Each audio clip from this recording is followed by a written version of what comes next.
Hola, hoy nos metemos de lleno en un sistema que es fascinante y, la verdad, un poco diferente a lo que uno esperaría.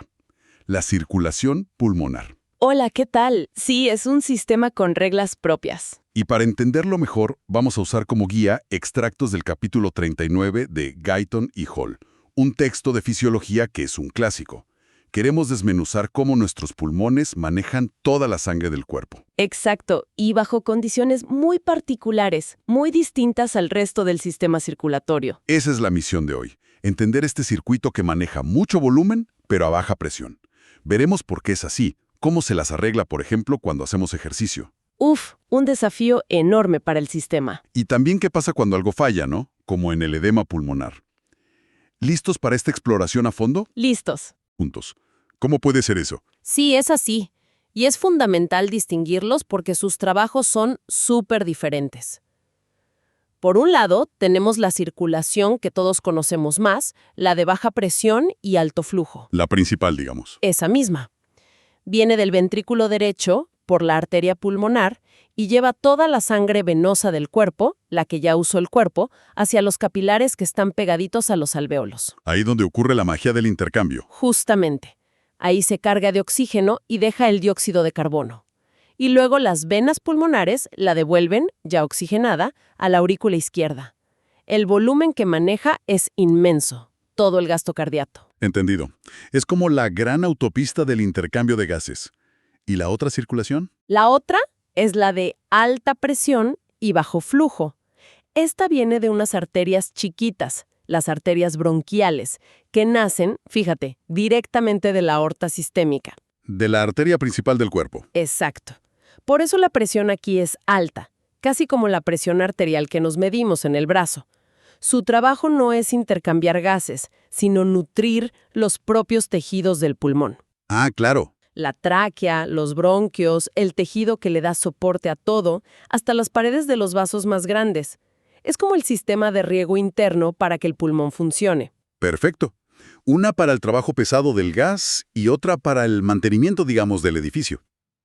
Y me imagino que las tuberías de esa autopista principal deben ser especiales, ¿no? Totalmente especiales. La arteria pulmonar y sus ramas son muy, muy distintas a las arterias del resto del cuerpo.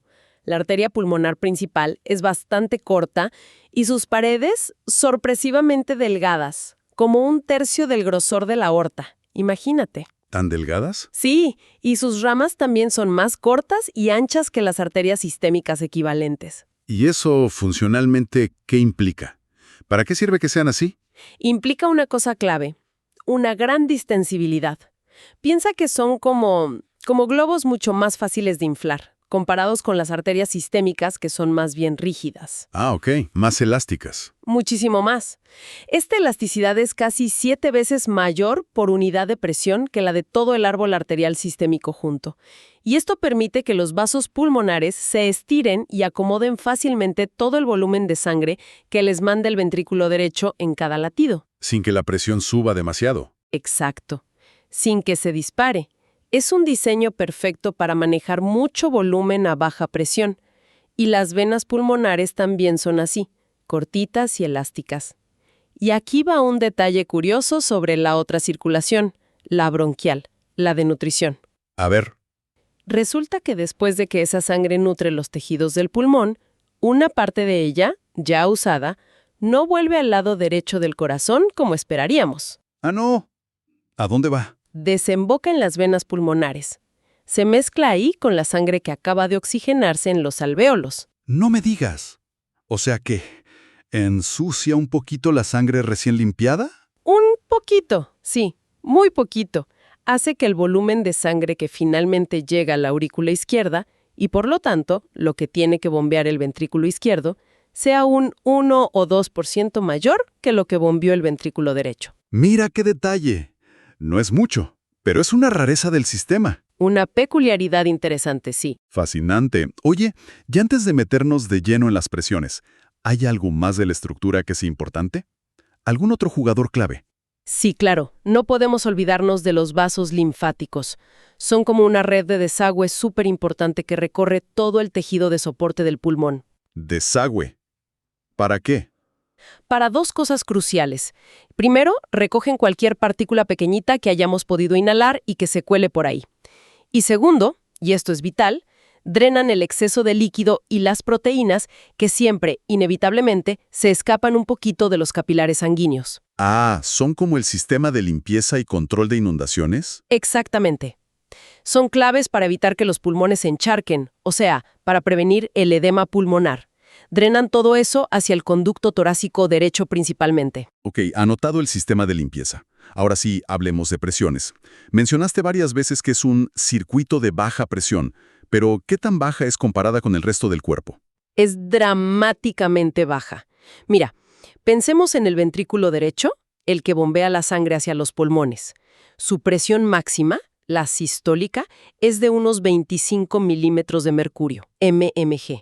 Y la mínima, la diastólica, es casi cero, entre 0 y 1 mmg. 25 mmg. A ver, si lo comparamos con el izquierdo, que bombea al resto del cuerpo, ese maneja como 120 mmg, ¿no? Exacto, es casi 5 veces menos presión en el lado derecho. Una diferencia brutal. 5 veces menos, sí que se nota. Y esa baja presión se mantiene en todo el circuito pulmonar. Si vamos a la arteria pulmonar, la presión ahí se mueve entre 25 mmg en sístole y 8 mmg en diástole. La presión media es de solo 15 mmg. 15 de media, frente a los 100 de media en la aorta. Es otro mundo. Totalmente.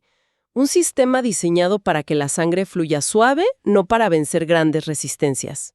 Y allá en los capilares, donde realmente pasa el intercambio. Ahí cómo estamos. Aún más bajo. Se estima que la presión capilar pulmonar media es de unos 7 milímetros de mercurio. 7. Esto es súper importante para el equilibrio de líquidos, como veremos. 7. Bajísimo.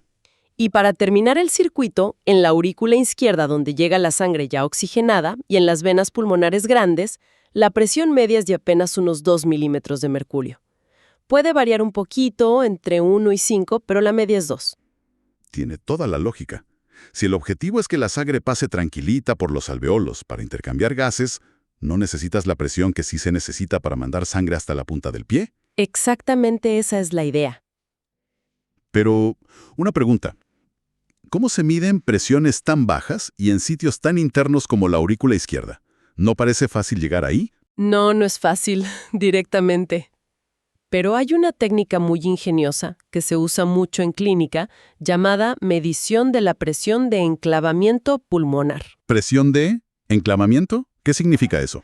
Significa que se introduce un catéter muy finito por una vena del brazo o del cuello y se va guiando con cuidado, pasando por el corazón derecho hasta la arteria pulmonar.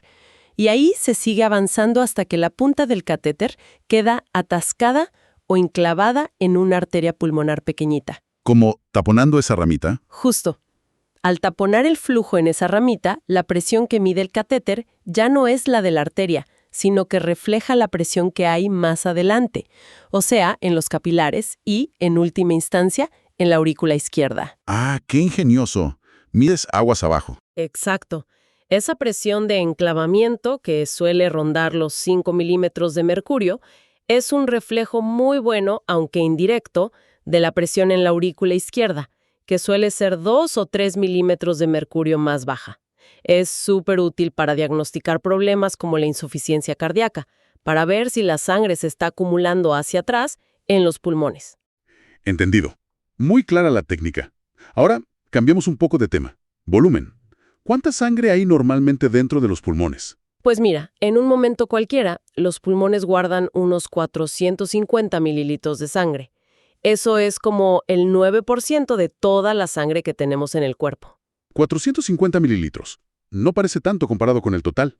No, pero lo interesante es que de esos 450 mililitros, solo una parte pequeña, unos 70 mililitros, están realmente en los capilares haciendo el intercambio de gases en ese instante.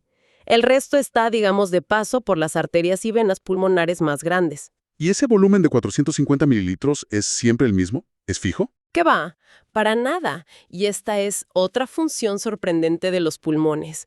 Actúan como un reservorio de sangre. Pueden ajustar cuánta sangre tienen dentro, desde más o menos la mitad de lo normal hasta casi el doble. ¿En serio? ¿Cómo? ¿Y para qué? Por ejemplo, si alguien sopla con mucha fuerza, como al tocar una trompeta o inflar un globo muy duro, puede exprimir, por así decirlo, hasta 250 mililitros de sangre de los pulmones hacia la circulación general. ¡Wow! Como si fueran una esponja que se aprieta. Algo así. Y al revés también funciona. Si hay una hemorragia en otra parte del cuerpo y se pierde sangre, la circulación pulmonar puede ceder parte de su volumen para ayudar a mantener la presión en el resto del sistema. Es muy adaptable. ¡Qué capacidad! Pero, ¿qué pasa si esa capacidad de reservorio se ve superada? Por ejemplo, si el lado izquierdo del corazón empieza a fallar y no puede bombear bien la sangre que le llega de los pulmones. Uy, esa es una situación complicada. Si el ventrículo izquierdo falla, o si hay un problema en la válvula mitral que está justo antes, la sangre empieza a acumularse hacia atrás. Se estanca, digamos, en la circulación pulmonar. Y el volumen en los pulmones aumenta. Muchísimo, puede duplicarse fácilmente. Y como el sistema pulmonar es tan distensible, pero de baja presión, este aumento de volumen causa un aumento muy grande de las presiones dentro de los vasos pulmonares. Y eso es peligroso. Claro. Lo irónico es que como el resto de la circulación tiene mucho más volumen total, unas 9 veces más, este trasvase de sangre afecta enormemente a los pulmones, pero al principio relativamente poco al sistema general. O sea que los pulmones son como los primeros en pagar el pato si el corazón izquierdo falla. Entendido. Y hablando de flujo, ¿qué regula cuánta sangre pasa por los pulmones cada minuto? Pues aquí la respuesta es bastante simple. El flujo sanguíneo pulmonar es, básicamente, idéntico al gasto cardíaco total. O sea, a toda la sangre que bombea el corazón por minuto. Exacto. Lo que sea que el cuerpo necesite, en general, determinado por las necesidades de oxígeno de los tejidos, eso es lo que va a pasar por los pulmones. En ese sentido, los vasos pulmonares son bastante pasivos. Se adaptan al flujo que les llega, no lo controlan activamente como sí hacen los vasos en otros órganos, como los riñones o los músculos. Entiendo. Son como tuberías que se adaptan. Pero dentro del pulmón sí tiene que haber algún control, ¿no? La sangre tiene que ir a donde está el aire fresco. No puede ir a una parte del pulmón que esté colapsada o mal ventilada. ¿Cómo se asegura eso? Ahí tocaste un punto clave. Existe un mecanismo de control local que es brillante y, de nuevo, funciona al revés de lo que pasa en el resto del cuerpo. Se llama vasoconstricción hipóxica pulmonar. Vasoconstricción hipóxica, o sea, por falta de oxígeno. Exacto. Cuando la concentración de oxígeno en el aire de un grupo de alvéolos baja mucho porque esa zona está mal ventilada, por ejemplo, los pequeños vasos sanguíneos que llevan sangre a esa zona se contraen, se cierran un poco. Espera. Se contraen. Pero si en el resto del cuerpo es al revés. Si un tejido no tiene oxígeno, los vasos se dilatan para que le llegue más sangre. Justamente, es totalmente al revés. En los pulmones, la falta de oxígeno local causa vasoconstricción. No se sabe al 100% cómo funciona, pero parece que tiene que ver con sustancias locales o con cambios en canales de las células musculares de los vasos. Pero la función es clarísima. ¿Cuál? Evitar esa zona. Exacto. Desviar la sangre lejos de las zonas mal ventiladas y redirigirla hacia las zonas que sí están recibiendo aire con oxígeno. Es una forma automática y súper eficiente de optimizar el intercambio de gases. Asegura que la sangre vaya a donde sí puede cargarse de oxígeno. ¿Qué mecanismo tan inteligente?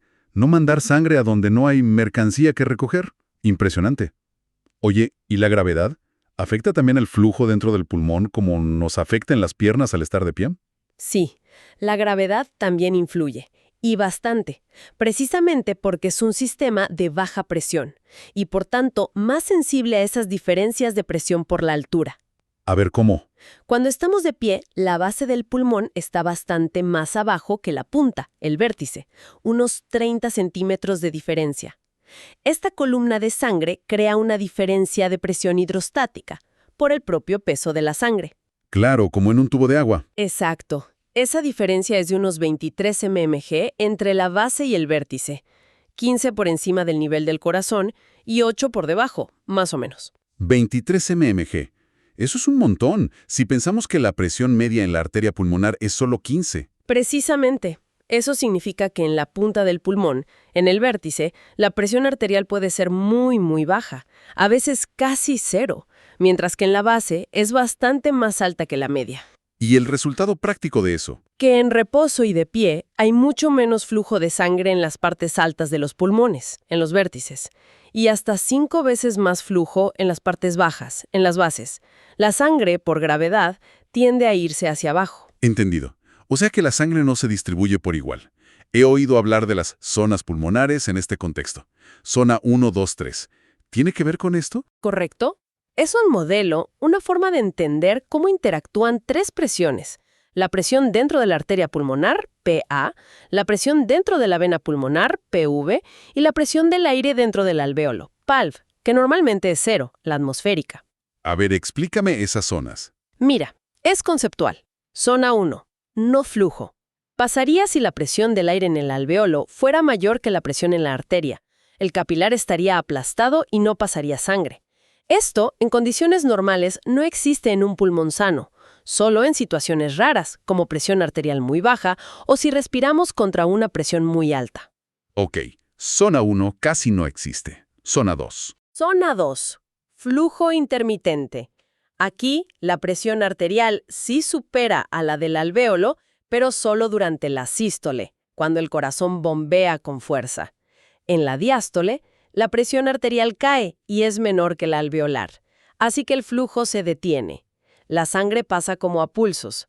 Esto sí lo encontramos típicamente en las partes altas del pulmón, los vértices, cuando estamos de pie. Entiendo. Como un goteo que depende del latido. ¿Y la zona 3? Zona 3. Flujo continuo. Aquí, tanto la presión arterial como la venosa son siempre mayores que la presión alveolar.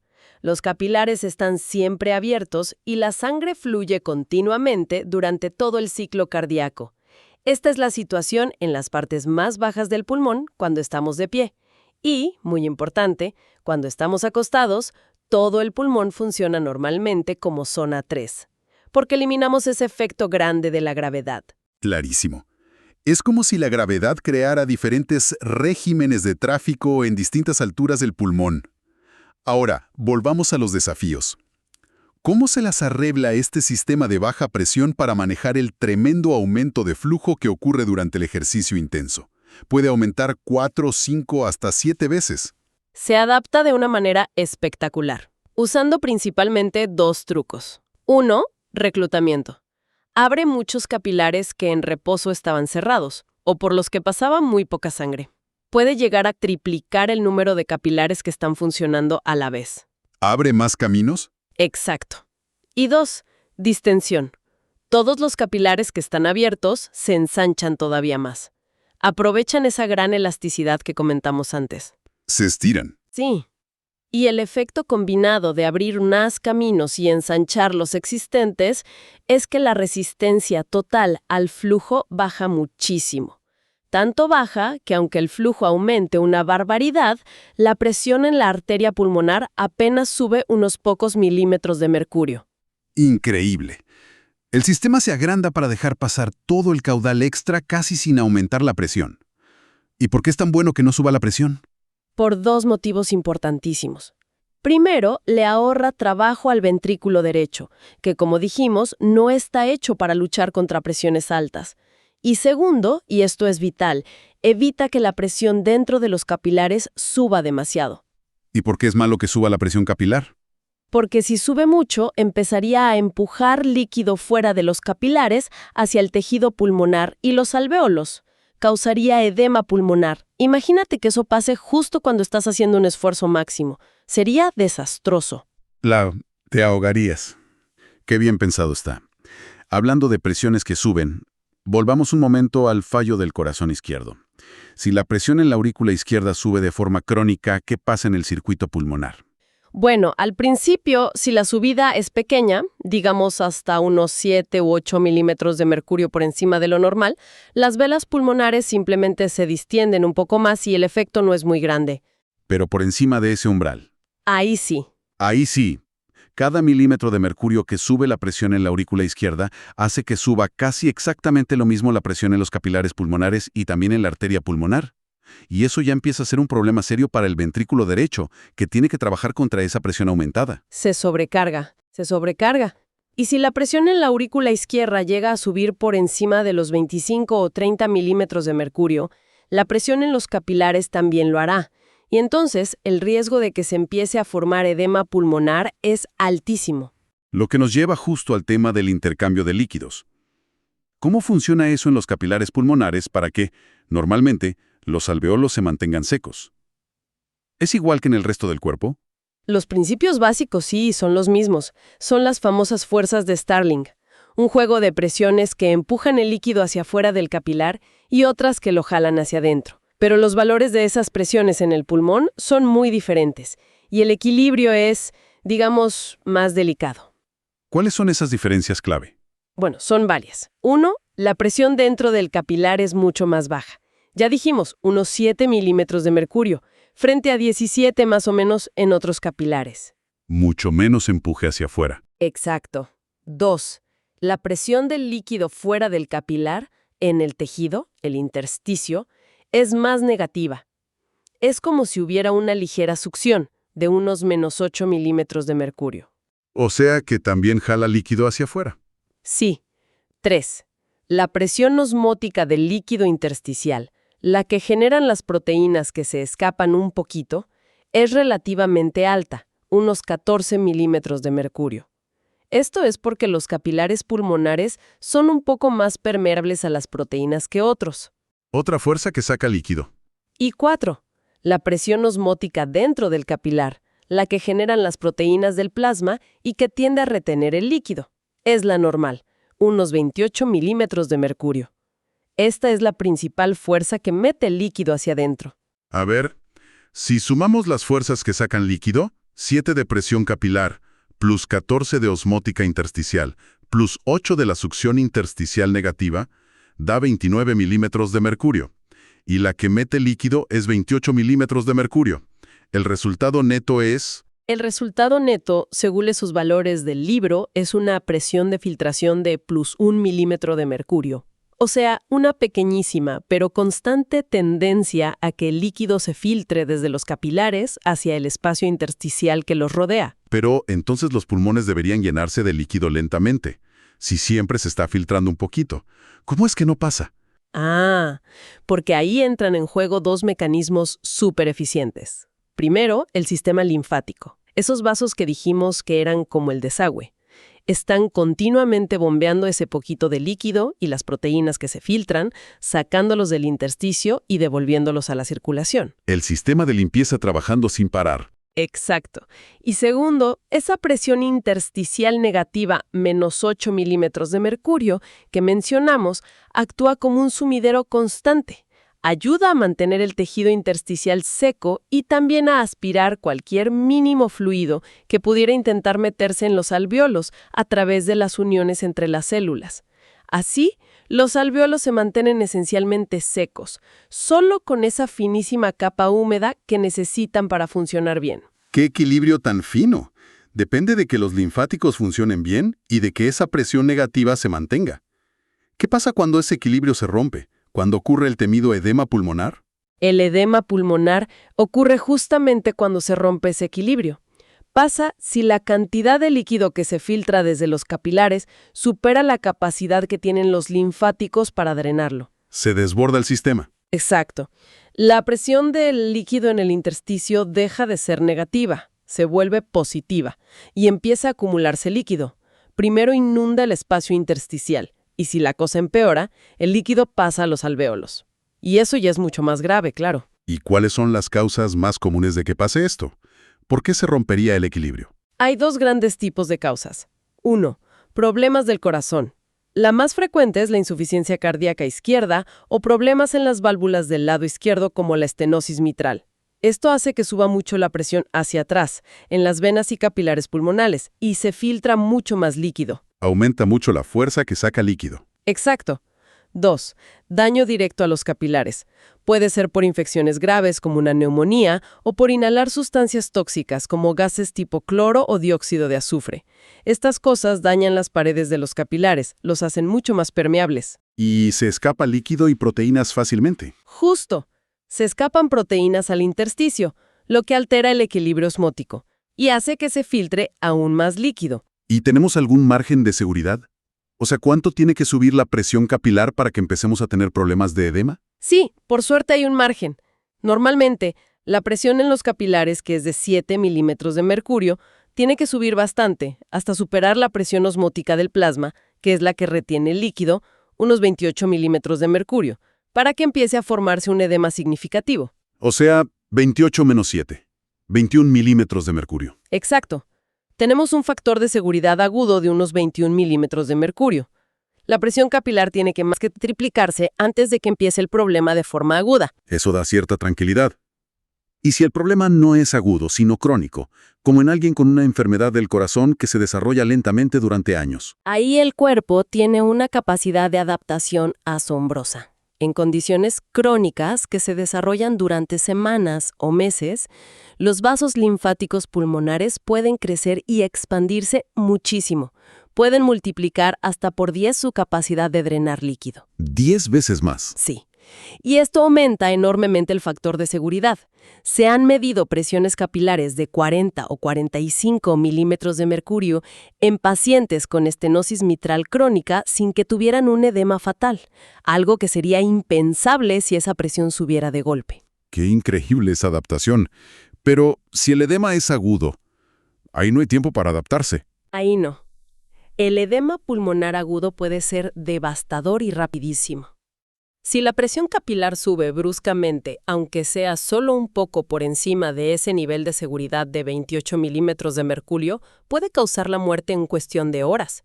Y si sube muchísimo de golpe, por ejemplo a 50 milímetros de mercurio o más, como puede pasar en un infarto muy grande con fallo cardíaco agudo, la inundación de los alvéolos puede ser tan rápida que cause la muerte en menos de 30 minutos. Qué terrible. Da mucho respeto. Bueno, para ir terminando, salgamos un momentito de los capilares y los alvéolos. Hablemos brevemente del líquido que hay alrededor de los pulmones, en eso que llaman el espacio pleural. Claro, el líquido pleural. Es el que está en ese espacio, que en realidad es virtual, entre las dos capas de la pleura. La pleura parietal, que está pegada a la pared del tórax por dentro, y la pleura visceral, que recubre directamente al pulmón. ¿Y hay mucho líquido ahí normalmente? No, poquísimo.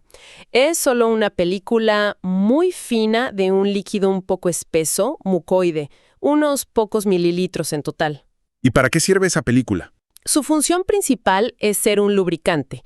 Permite que los pulmones se deslicen suavemente contra la pared del tórax cada vez que respiramos, que se expandan y contraigan sin que haya fricción, sin que rocen. Ah, como aceite entre dos superficies. Exactamente.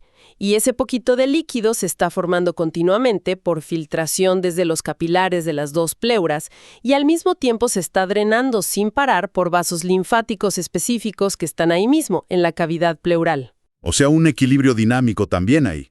Y creo que la presión en ese espacio pleural también es especial, ¿no? Sí, muy especial. La presión ahí es negativa, está por debajo de la presión atmosférica. Normalmente es de unos menos 7 milímetros de mercurio. Negativa. ¿Y por qué? ¿Y para qué sirve? Los linfáticos, que sacan el líquido, y es absolutamente esencial. Esa presión negativa actúa como una especie de succión que mantiene a los pulmones pegados a la pared torácica y expandidos. Lucha contra la tendencia natural que tienen los pulmones a colapsarse por su propia elasticidad, una fuerza que equivale a unos menos 4 milímetros de mercurio. O sea, sin esa presión negativa, los pulmones se desinflarían. Se colapsarían parcialmente, sí. Es crucial para mantenerlos abiertos. ¿Y qué pasa si se acumula mucho líquido en ese espacio? También puede haber edema ahí. Sí, cuando se acumula una cantidad anormal de líquido en el espacio pleural se llama derrame pleural. Y sí, es esencialmente un edema de esa cavidad. ¿Y las causas son parecidas a las del edema pulmonar? Muy parecidas, sí. Puede ser por un bloqueo en el drenaje linfático de la pleura, por insuficiencia cardíaca, que aumenta la presión en los capilares de las pleuras y filtra más líquido, por tener muy bajas las proteínas en la sangre, lo que disminuye la fuerza que retiene el líquido dentro de los vasos, o por una infección o inflamación de las propias pleuras, lo que se llama pleuritis. Eso aumenta la permeabilidad de los capilares y deja escapar líquido y proteínas al espacio pleural. Entendido. ¿Qué recorrido más completo hemos hecho? Queda claro que la circulación pulmonar es un sistema realmente único. Baja presión, alto flujo, vasos superelásticos, funciona como reservorio de sangre. Usa la falta de oxígeno de forma inteligente para dirigir el flujo. Y es muy sensible a la gravedad. Cierto. Y todo con un equilibrio de líquido súper delicado, para mantener los alvéolos secos por dentro, pero lubricados por fuera con el líquido pleural. Exacto. Es una obra de ingeniería biológica increíble, perfectamente optimizada para su función vital de intercambiar gases. Pero, como vimos, también es vulnerable cuando las condiciones cambian mucho o fallan otros sistemas. Y nos dejas pensando en varias cosas. Quizá podríamos reflexionar sobre esa vasoconstricción hipóxica. Vimos lo útil que es para desviar la sangre localmente de una zona mal ventilada a una bien ventilada. Pero, ¿qué pasará cuando la falta de oxígeno no es local, sino generalizada en todo el pulmón? Como en ciertas enfermedades pulmonares crónicas o al vivir a gran altitud. Exactamente. ¿Podría ese mecanismo, que es una solución local tan buena, convertirse en un problema global? Si todos los vasos pulmonares se contraen a la vez por la falta de oxígeno general, ¿podría eso aumentar peligrosamente la presión en toda la arteria pulmonar y sobrecargar crónicamente al corazón derecho? Es una pregunta muy importante en la fisiología y en las enfermedades pulmonares. Sin duda, una excelente reflexión para cerrar. Esperamos que esta exploración detallada de la circulación pulmonar haya sido interesante y haya aclarado un poco las complejidades de este sistema tan vital. Hasta nuestro próximo análisis.